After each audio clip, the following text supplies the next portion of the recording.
Let's make this happen. Good morning. How are we today? It is Monday, and this is the 11th of March, 2024, 7:31, and we are live right here on the 7:30 Academic Call. We come live to you every single week, working week that is, from Monday to Friday, and we're always glad to come through and share what we share. So this morning, I was relatively inspired into doing some posts. Hey, Shupi, good to see ya. So, I was inspired to do some posts this morning, and I think it will pop up a bit later, but this is a post relating to value and the fact that, we spend every single day, Monday to Friday, been doing this for 3 years plus. We'll be clocking 4 years just next month. And it's so interesting. So one person is that got me started on this. He posted and said, Rev, I wish most people knew the value that you drop here. It's so valuable. We are so blessed. So it got me thinking. I'm like, we do drop quite a bit of value. And considering how much people are looking for mentorship and guidance and all sorts of things, you realize that you drop so much value worth hundreds of thousands of kwacha. If we took the content that we've shared and packaged it, it's worth 1 full year of training. I did the math. 1 full year of training from 9 to 3 every day for 1 straight year. Less, of course, holidays and weekends. 1 straight year. We've just been dropping quality here.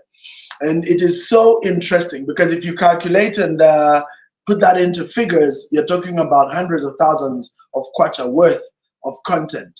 But then hardly seen. Just the other day I was just doing a comparison, and the difference between I have a video, my most popular video, which I've posted on my platform, has 3 million views. The content we put up on this platform, our most popular content sits at 15,000 views, a paltry 15,000 views.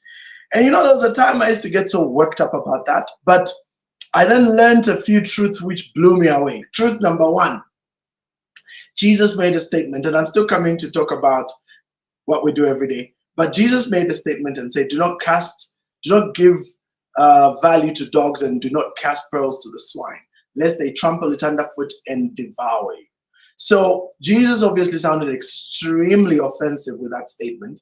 But if you go into really understanding what he meant, very simply put, Jesus was implying that when you bring value into a place and people don't see or appreciate that value, you know very well that they're not going to respond. So you need to be very open-minded about understanding that value is perceived, number 1. Number 2, eyes that see are common, but eyes that look are common, but eyes that perceive are rare, number 2. And then number 3, when the student is ready, the master appears. And then number 4, if you build it, they will come. Okay? And number 5, it is not the doctor that seeks the patient, but it's the patient that seeks the doctor. So you got to understand that people have to be ready for content. They have to be ready to appreciate value. Value will never be understood plainly. That's why 2 people can look at an object. One sees a useless rock, the other one sees platinum ore.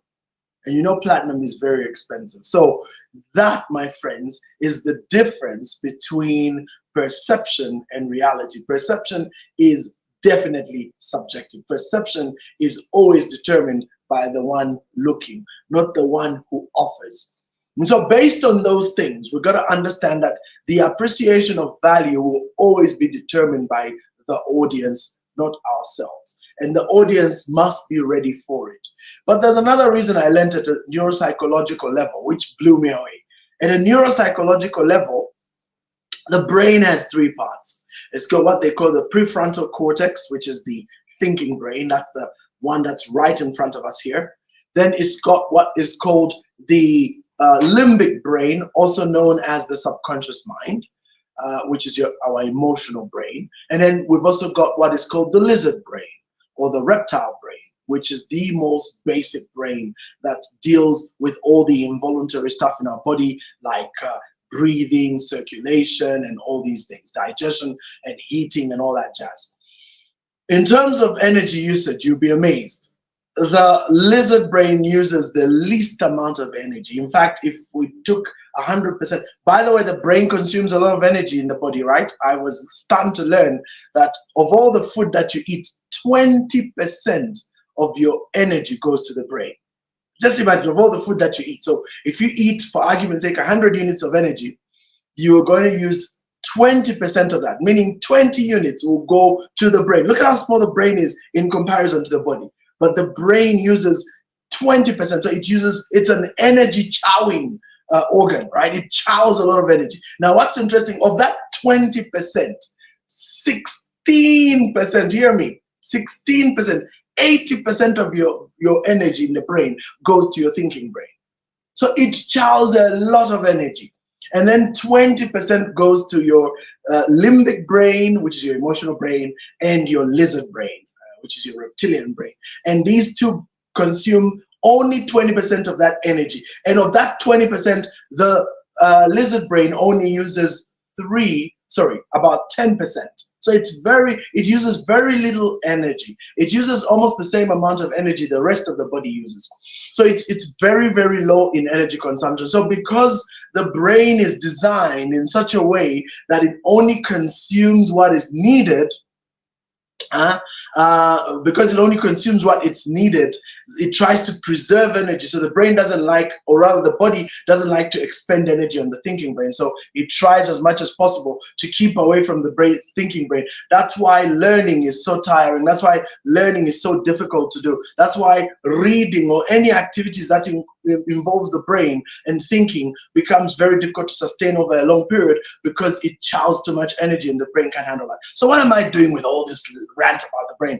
I'm basically saying people prefer entertainment to learning, and that's why we see what we see. That's why when it comes to valuable content, you won't see as much viewership as, say, for instance, entertaining gossip, because you don't need to think for gossip, but you certainly need to think for anything that you're learning. So even now, as you're listening to us, you're learning, your thinking brain is on, it is chowing energy, and that's why to keep up becomes very difficult, because you're like, okay, this stuff is too much. And that's why you notice even when you learn at school and things like that, you've got to eat all that food, because like the kids are given all that food and juice and all these things, because the brain tends to use a lot of energy when it's learning.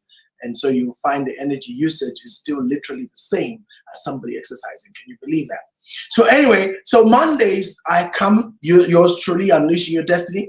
Tuesdays we have Aunt Sylvia who does her thing, which is Mindset Change Program. Wednesdays is Open Market. This Wednesday I have to double check and see who's coming on, but we always have something going on. Thursday we have Dr. Nelly with Prosperity for Your Soul. The last 2 or so weeks have been very interesting. We've been having topics around digital marketing, which I find very interesting. And then Friday we have Dr. Jacqueline Molundika, and this Friday again we'll be having Dr. Muvanga in her place, taking us through more about these herbal remedies. So very, very interesting content. Now, today I pick it up with why are you here and where are you going? And that's in the series we've been running around determining your destination.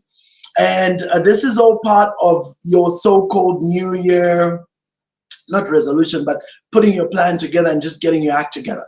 Because one of the saddest things that we face nowadays is that most people haven't really put in place what it takes to become successful. They have not put in place what it takes to progress and go to the next level. What they've done instead is they've opted to remain like a dandelion. And I had to really learn this phrase. I think I've finally got it. The phrase is, come on, Walter. Kwalolumwela, mwalola. And to see me, correct me if I'm wrong. Kwalolumwela, mwalola. Say Mob again. psychology, in short, mob psychology. Ati eko kwalolumwela. Eko mwalola. Ukwalolumwela. Oh, eko Ukwalolumwela. okay. Yeah, I love that Mwalola. thing. And you know I love it because it exemplifies what's going on in Africa. It exemplifies what's happening with most people. People aren't ready to take a stance and do something positive about themselves, but they want to go wherever the wind blows. That's not a Blood. nice way. You know what I mean? Because one day you wake up and you discover that you have been going nowhere completely.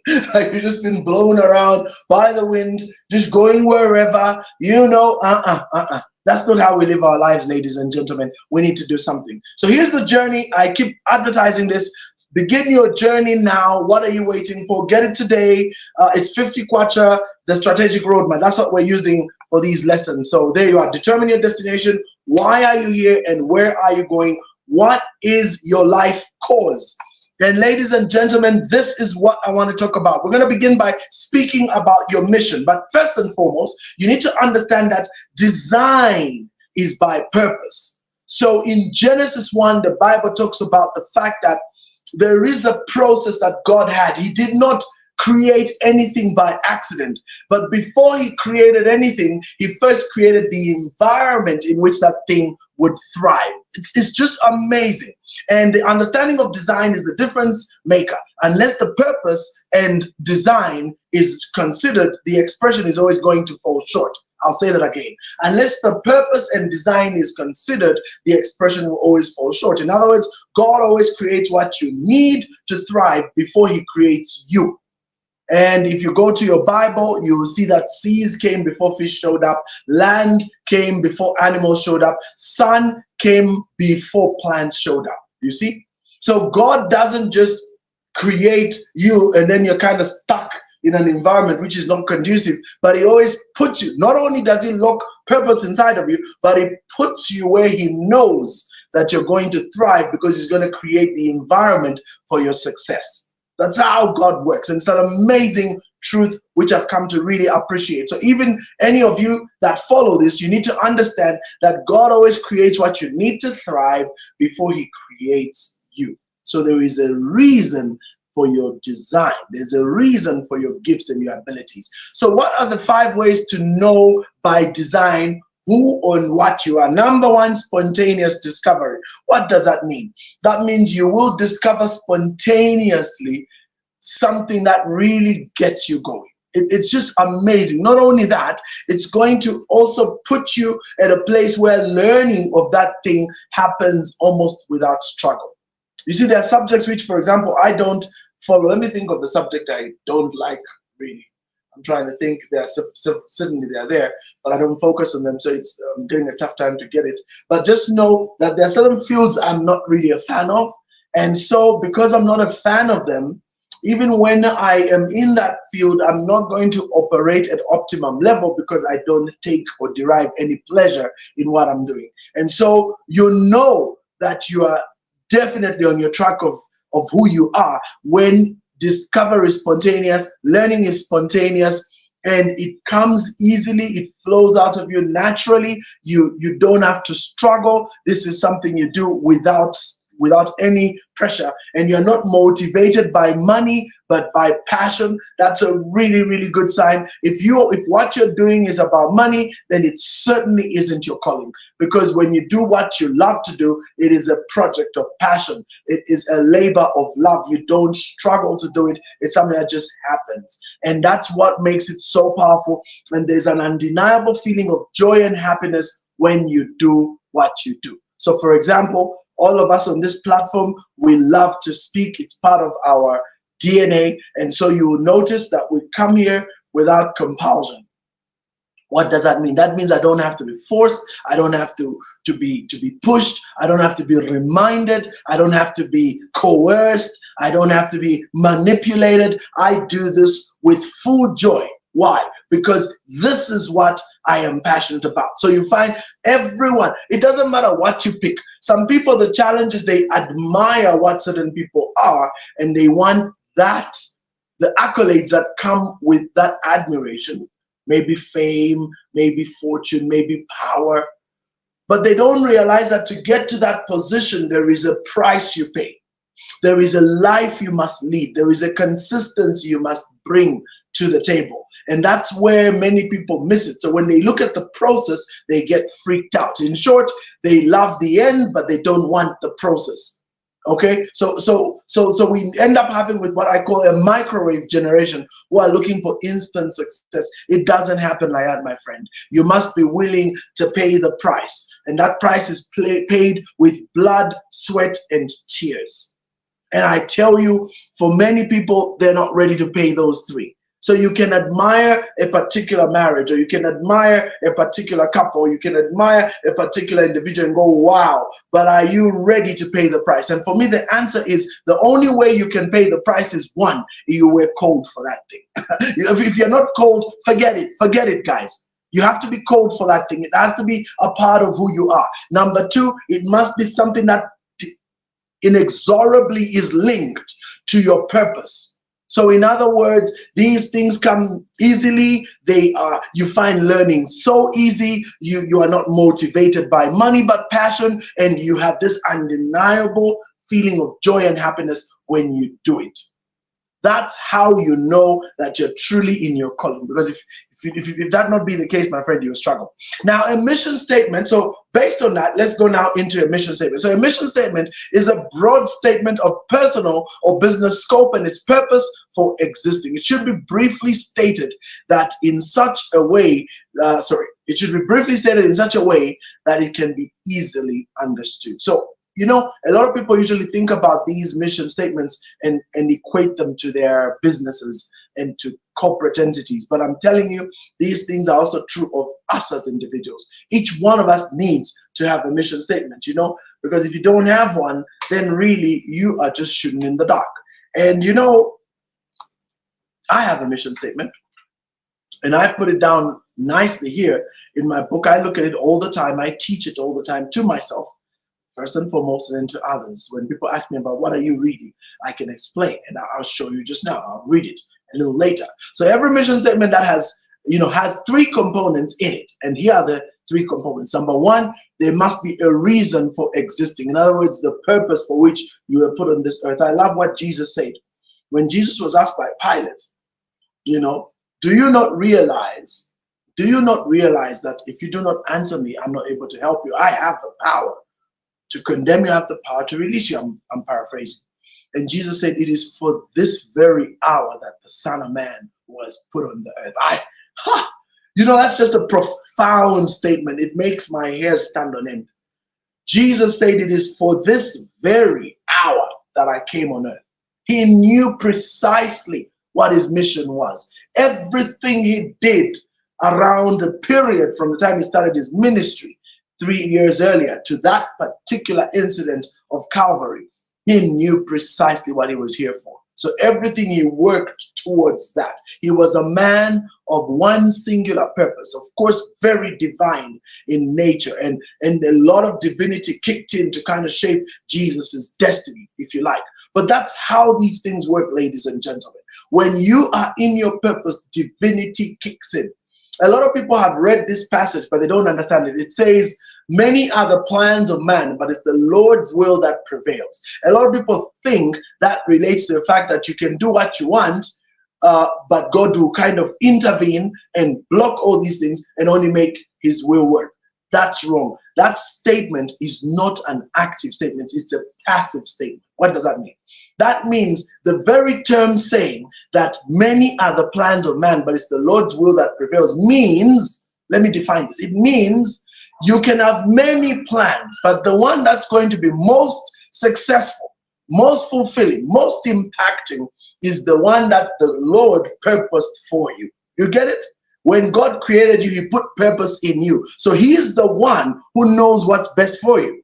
So it's not that you are going to kind of find yourself. Yes, I know the Bible says the steps of a righteous man are ordered of God, but they're only ordered if the righteous man is willing and obedient. That's why you see it's so important to read scripture in its fullness. The Bible says, if you are willing and obedient. you will eat the fruit of the land. By the way, do you know what the preceding scripture to that is? Many people miss that. This is Isaiah 1:18. The one before that, if you're willing. Verse 18 says, come, let us reason together. Though your sins be as red as crimson. You know what I mean? I will make them white as snow. In other words, God is saying, come, let's talk. If there are issues, I will righten them for you. I'll put you in a good place. And then if I put you in that good place, if you are willing and obedient, you see that, then you eat the fruit of the land. So yes, God will order your steps. He will only order your steps towards your destiny.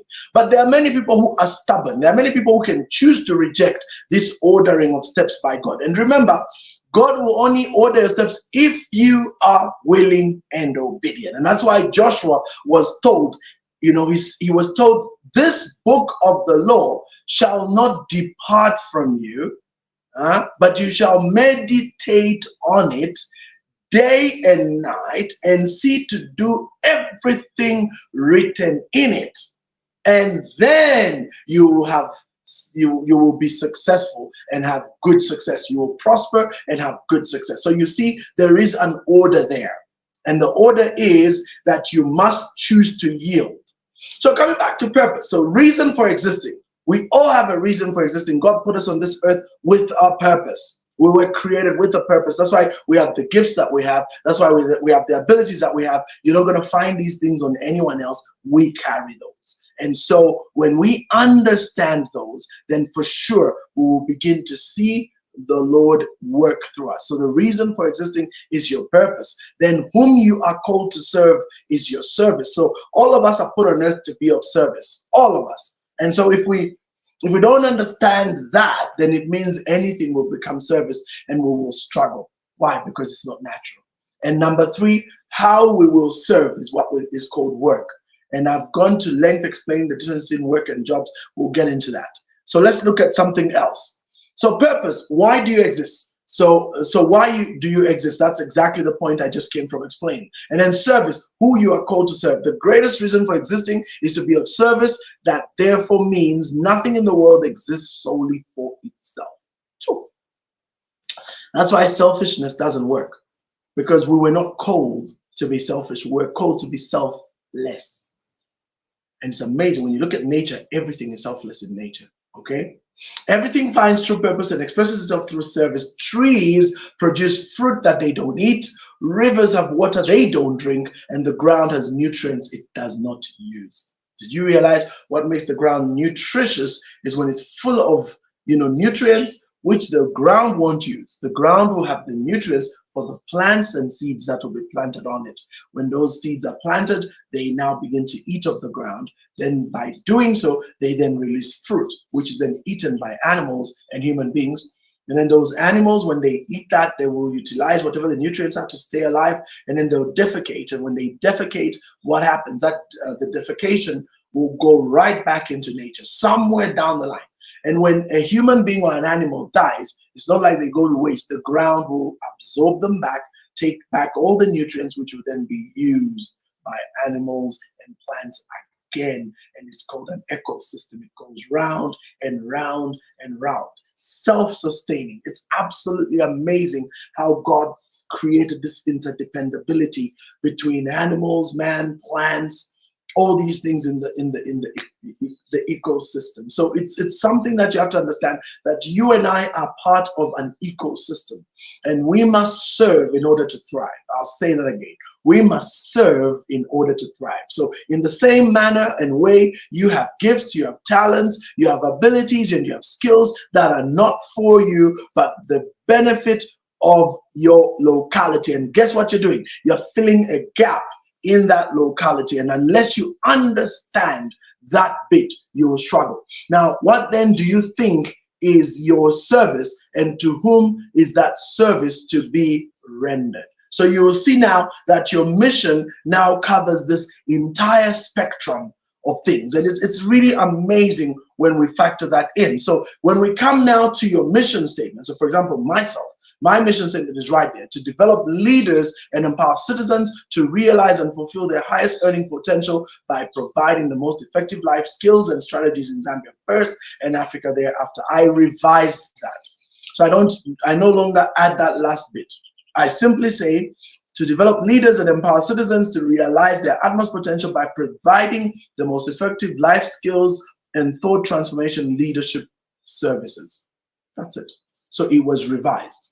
And that's what I have now as my mission. And it's been kind of static for the last 2 or so years because I had to revise it quite a bit. And what's amazing is the more I've recited this particular passage, the more I have thought about it, the more I have worked on this. Do you know what has happened?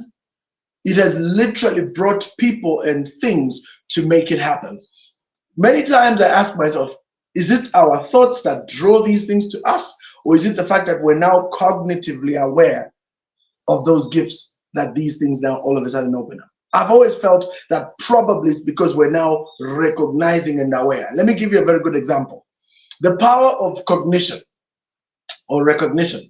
When you buy a particular type of car, did you know that once you buy that car, all of a sudden you see it everywhere? Yep. Why? Because now it matters. All of a sudden you start spotting that car. But when you don't have it, you don't spot it. But the truth is, it's always been there. You just didn't notice it. And that's the power of recognition. This is true of opportunities. This is true of whatever your giftings are. That's why these exercises are so important, because if you make these exercises part of what you're doing, what you realize very quickly is the moment you start to crystallize stuff, all of a sudden you start to see it everywhere. But before that, you never saw it. Even on your feed, in your social media, feed, you all of a sudden start to see, posts that relate to what you're trying to do. That is because you've now become cognitively aware. This is the reason why many people do not see these kind of trainings and this kind of content, because they're just not tuned to see it. Remember, it is the patient that seeks the doctor. You can be driving past the place every day and never see a hospital. But all of a sudden, when you're sick, you start to know where the hospitals are. Because why? All of a sudden, you're now in a place of need. And that's why even training and all these things, they only make sense when you get to a place of need. But as long as you're not there, you don't even understand them. So that's mission. So mission statement exercise for you guys. Write out a mission statement using the following questions as a guide. And this will help you. Why do you exist? All right, which deals with purpose. And then what do you do? Which deals with service. And then who do you do it for, which deals with the people you're called to or the sector. And then how do you do it, which is your work, and where do you do it, which is your locality. So for me, it's been growing, but I used to say with Zambia first and Africa, Zambia first and Africa, Zambia. But then over time, that got revised because I realized that it's grown beyond that. And the truth is that we all are called to a particular sector. So you need to understand and recognize that sector quite well so that you're efficient when it comes to your expansion of your vision or mission. So your vision is really your destiny manifested in full. So while a mission is a statement of what is, a vision is a statement of what or how you would like things to be. So it's a picture of the future you're working to create and what you want, either you or your business to become. So your vision statement is how you chart the course for where you are going and is necessary for developing a strategic plan to take you there. So without a vision of where you would like to be, you are like a rudderless ship that goes wherever the wind takes you, only to discover each time that you've arrived somewhere you really don't want to be. That's why I did the kwalolumwela, mwalola, something like that. So that whole saying that where the wind goes is where you are. So you don't want that. So you need to know where you're headed, so that when things are going wrong, you can lift your eyes and see where you're going. So the imagery would be eyes on the ball, eyes on the goal. Eyes on the ball, eyes on the goal. So you keep looking at the two. You know where you are now, and you look at where you want to go. You know where you are now, you look at where you want to go. And so you can see the obstacles coming, and you can dodge and swerve as you are moving towards your goal. And when you think it is the right time, then you can do your shot in order to achieve that goal. So that's the imagery of football or soccer, of course, but it is very, very powerful when it comes to relating to what's going on. So let me very quickly read you my mission, vision, and things like that, because kwalolumwela, mwalola, meaning mob psychology. Yes, meaning wherever the wind goes, that's where you're going. So, mission: to develop leaders and empower citizens to realize their utmost potential by providing the most effective life skills and thought transformation leadership services. Vision: listen to the difference. To be the most influential and leading life skills and thought transformation leadership provider. So I have given myself this goal of being the leading life skills and thought transformation leadership provider. And guess what's happened? I have been going through a $12,000 training, fully sponsored.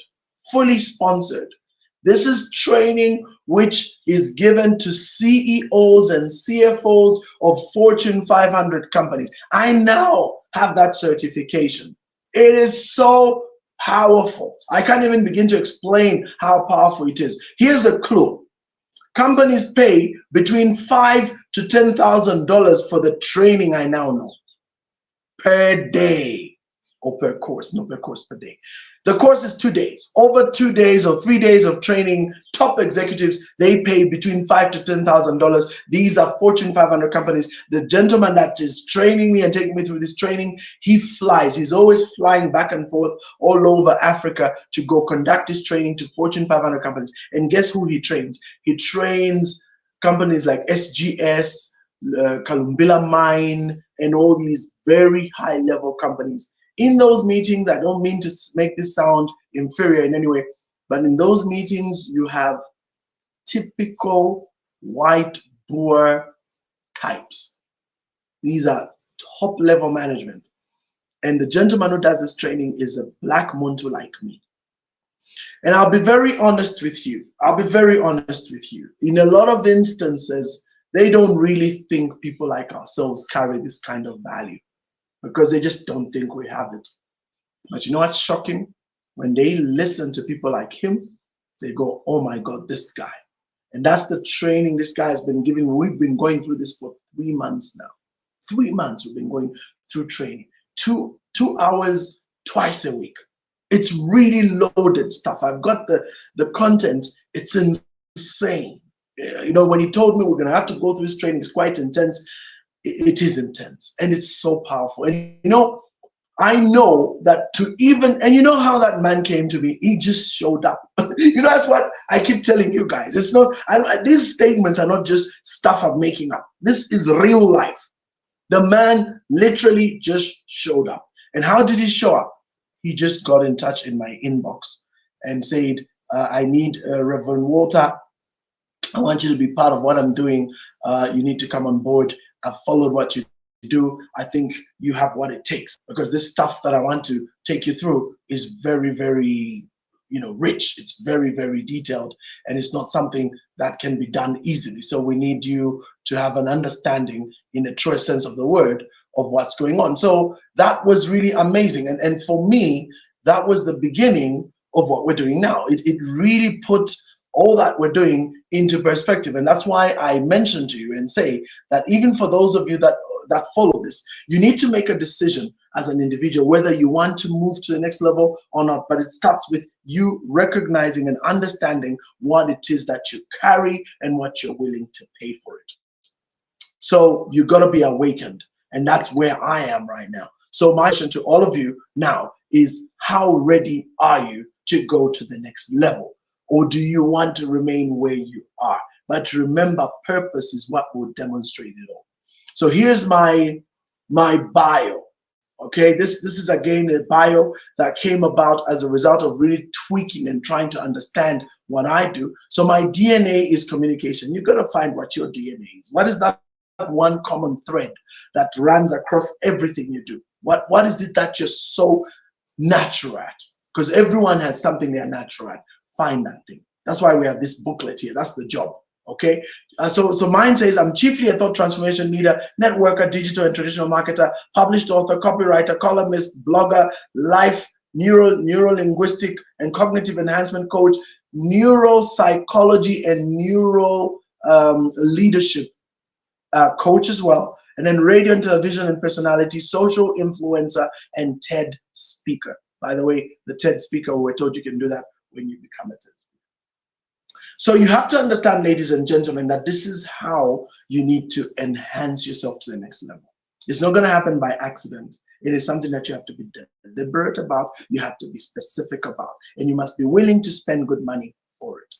And that's why people like myself, people like Coach Sunshine Sylvia, Dr. Mwansa, people like Dr. Nelly, and many other people on our platform do these things, because we know what the value will do to take you to the next level. So remember, in the words of my good friend Coach Ted, you can pray for God to multiply and increase you, and you can sow a seed for multiplication in this year of whatever year you're calling it in your church. Those I follow, this is the year of divine overflow. But let me tell you, divine overflow is not going to drop from the sky. Divine overflow isn't going to come and overtake you. Divine overflow must find strategy on the ground. It must find you ready and expanded. The Bible says, new wine for new wineskins. The Bible also says, enlarge the space of my territory. The Bible also talks about borrow vessels so that the oil may be poured in. You need to increase capacity to see yourself grow. And so on that note, thank you guys. Tomorrow, Coach Sunshine is on the show. And remember, we have our the link where you can get this booklet for. Those of you watching by way of YouTube or whatever it is, remember to subscribe. And so on that note, have a great morning. Catch you tomorrow with Coach Sunshine Sylvia.